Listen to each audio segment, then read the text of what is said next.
որևէ մեկը չէր կարող ինձ համոզել, որ Մանվել Գրիգորյանը տուշոնկա ուտող է, այն էլ զինվորի տուշոնկա, այն էլ տանը, տնային պայմաններում։ Դեք Մանվել Գրիգորյանը այնքան մեծ հեղինակություն է ունեցել պարզ զինվորների, ընդհանրապես զինվորականների շրջանում,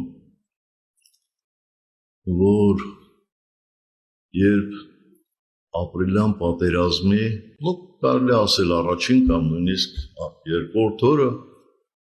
մի քանի հազար երկրապահներով գնացել հասել էր Ստեփանակերտ, ինձ պարբերաբար զեկուցում էին, որ զորքում ոգևորություն է տիրում։ Ուղղակի տարածվում է, տենց տարածվում էր, որ տղերք Մանվելը հասել է։ Դրանից ավելի մեծ վաստակ ով է ունեցել։